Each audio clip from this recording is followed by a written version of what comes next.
In the name of the Father, the Son, and the Holy Spirit. Amen. Good morning, my dear friends. Good evening po. Ay, good evening. So, good evening, my dear friends. Sorry, Monday na Monday po. Parang day off feeling pa po ako. This afternoon, I met my friends, John and Loie. We spent a long, lazy lunch and a long, lazy afternoon. Actually, kadarating po pa lang sa parokya. And we had lunch and a lot of stories. The last time nagkwentuhan kami, January pa. No? And it was Monday for me after teaching at the seminary and baptism before lunch. I met with my good friends. Mayroon pong anak si Loie. Ang pangalan niya po, panganay niya, Stephanie. Stephanie Gutierrez. Kinukwento niya, itong si Stephanie, naalala ko itong panganay kong pamangkin, si Casey. This year is very promising for them, 2020. It is a year of their graduation, senior high school. And she's very excited for the graduation.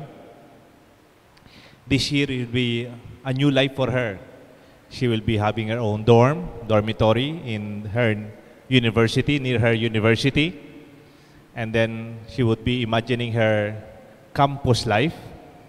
Parang when bata po tayo, excited tayong mag-college to meet new friends, living a new life, a beginning that is different and promising.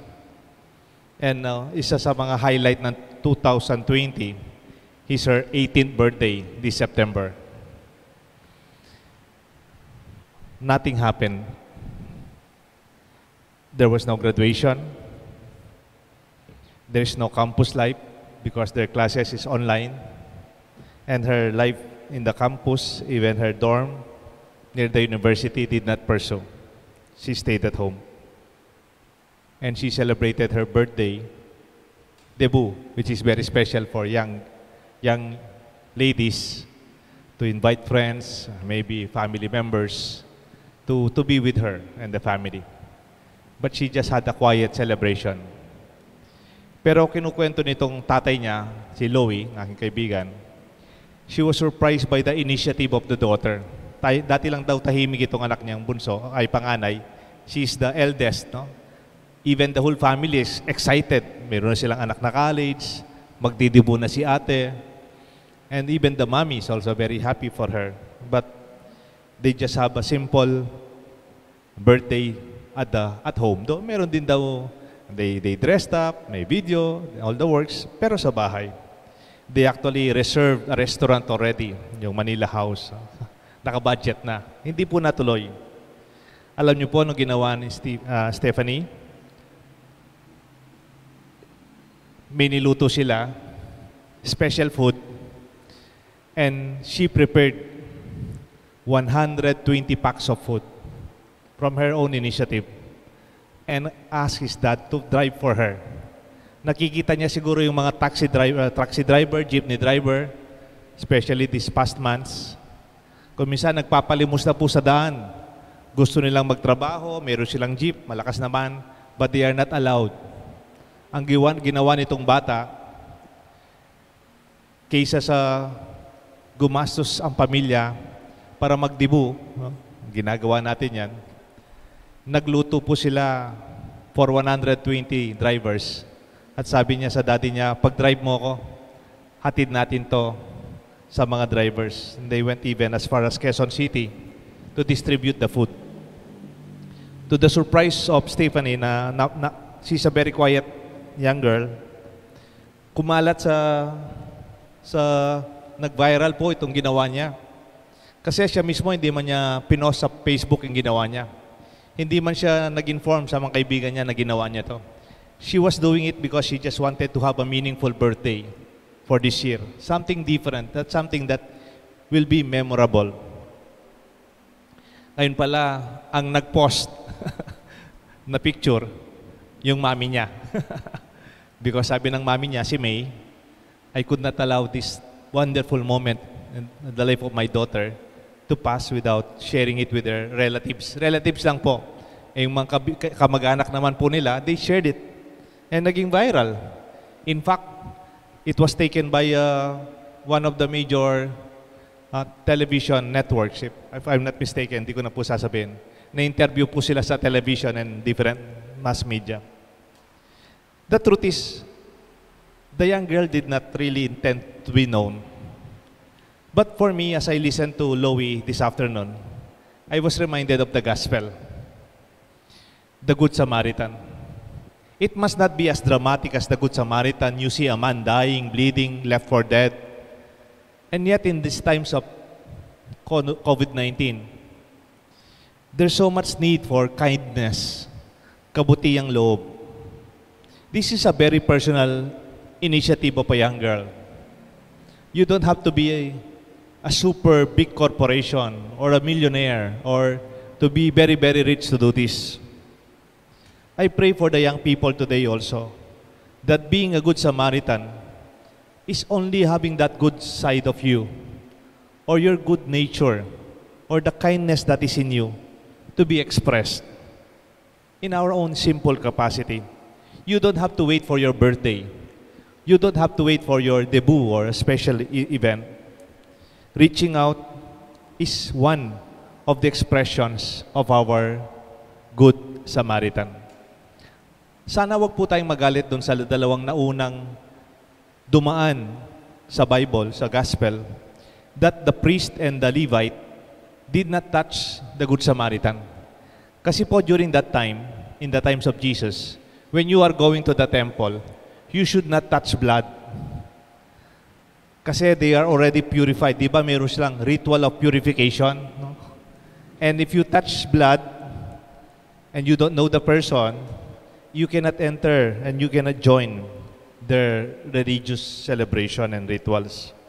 Maybe that's why they avoided. Not because maybe they are bad, but that is their faith and their culture. But I would like to appeal. I hope when we do good, you do not need a reason or a philosophy or even a political party. When you do good, you don't need to explain. Sabi nga, just do it. Itong ginawa ni Stephanie. At marami din ang nakakagawa nito. Meron po akong nabasa just this morning. Ngayong October 11, marami po yung nawalan ng trabaho. Ito po sa Amerika, if I'm not mistaken, ano po siya, stewardess. Parang flight crew. And isa siya sa mga maraming nawalan ng trabaho in their airline. I don't know if it's American Airline or United Airline. And she's very young, around 29 years old. Natanggalan po siya ng trabaho. She was furloughed or retrenched because of the reality of the airline industry. Pag ganyan, maraming mainit yung ulo, nagbabargain, nagrarally, nagagalit, or they become unkind. This young employee, pagkatapos niyang in-announce yung, siya po yung nag-announce, we are already arriving at the airport. Please use gate 18 for your luggages. Go to carousel number 4. And we thank you for flying American Airlines. Parang ganon. And then, tapos na po yung kanyang trabaho. And then, dinagdagan niya po, I would like to thank you for this is my last flight and my official flight because by October 1, I will have no more job. I thank you for giving me the opportunity to serve you, for the many people I met, even for a lifetime, good friends in this world of my life. It is the best work that I felt. I could escape everything and would travel in many places. I thank my employees who trusted me and took me for 2 years. And for everyone, sabi niya, please be kind to one another. Especially in this time. Di ba? Kung minsan, maraming mainit yung ulo ngayon. Marami yung bullshit, no? Marami yung nagagalit, kaagad. And we have all the reasons, of course, to be unkind. And that is respected, isn't it? But today, when you see people going out of their way, they are like our good shepherds of our times. They are like Stephanie, who celebrated her birthday in a special way, in her own initiative, to to bring food for those drivers, or even for this flight steward who was thanking his employees, co-workers, those who have been part of her profession, and she was looking forward again to fly.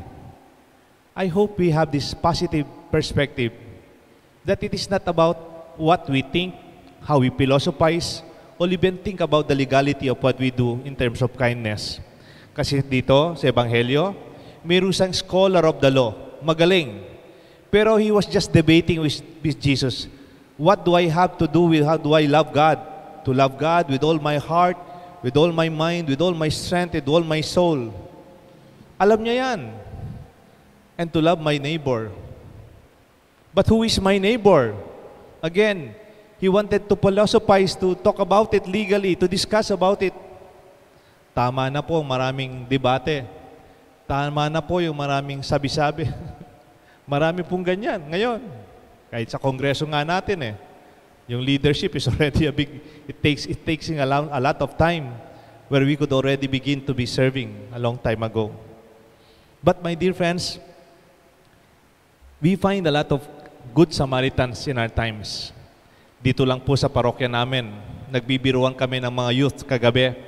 Kasi Sunday evening, I was telling them, oh, I'm praying for you May klase na kayo bukas. Ngayon din po, yung October 5, the beginning of public school education.